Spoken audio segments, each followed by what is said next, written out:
নমস্কার, কেমন আছেন আপনারা সবাই? আশা করি খুব ভালো আছেন। প্রথমত জানিয়ে রাখি, এই ড্রয়িংটি ফেসবুকে একটা পেজ আছে, সজল পল ক্রিয়েশন। সেই সজল পল ক্রিয়েশনের সজলদার ড্রয়িং। যেহেতু ড্রয়িংটা গণেশকে নিয়ে, তাই গণেশকে নিয়ে একটু কিছু শোনা যাক। গণেশ সিদ্ধিদাতা, তার নাম স্মরণে যাত্রা শুভ হয়, কার্যসিদ্ধি ঘটে, অঘটন রোধ সম্ভব হয়। বাস্তু ও তন্ত্রমতে বামাবর্ত সুরবিশিষ্ট গণপতি সবথেকে শুভ মূর্তি। এই মূর্তি বাড়িতে রাখলে সব কাজে সাফল্য আসে। এই মূর্তির রহস্য কি? পুরাণ অনুসারে গণেশের জন্ম হয়েছিল মা পার্বতীর নিজস্ব ইচ্ছায়। তার জন্মে শিবের কোনো ভূমিকা ছিল না, বরং পার্বতীর স্নানকক্ষে প্রবেশের পথে বাধা পেয়ে শিব দ্বাররক্ষী গণেশের সঙ্গে যুদ্ধ করেন এবং তার মস্তক ছেদন করেন।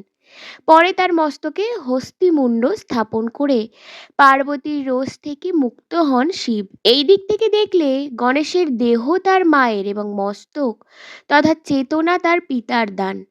পুরাণ অনুযায়ী পার্বতী অন্নপূর্ণা আর শিব সংসারে উদাসীন এক পুরুষ। গণেশের মধ্যে এই দুই গুণের সমাহার ঘটেছে বলে মনে করা হয়। মূর্তিতত্ত্ব অনুসারে পার্বতীর স্থান শিবের বাম দিকে, তিনি তাই বামিনী নামেও পরিচিত। গণেশের স্থান শিব ও পার্বতীর ঠিক মধ্যস্থলে। এই অবস্থায় তার সুর যদি ডান দিকে কুণ্ডলী পাকিয়ে থাকে, তবে ধরতে হবে সেই মূর্তির মধ্যে সংসার ঔদাসীন্য বর্তমান। তিনি সিদ্ধি বিনায়ক হলেও তার কাজ মোক্ষ প্রদান। জাগতিক শুভাশুভের ঊর্ধ্বে তিনি, কিন্তু তার সুর যদি বাম দিকে কুণ্ডলী পাকিয়ে থাকে, তবে তিনি মা পার্বতীর গুণাবলীর দিকে ধাবিত, অর্থাৎ তিনি গৃহসুখের সন্ধান দিতে সমর্থ।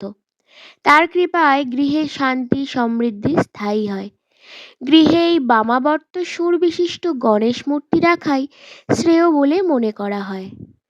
আপনাদের কোন দিকটা চাই সেইটা বুঝে সেই দিকবর্তী সুর বিশিষ্ট গণেশ মূর্তি আপনারাও বাড়িতে রাখতে পারেন।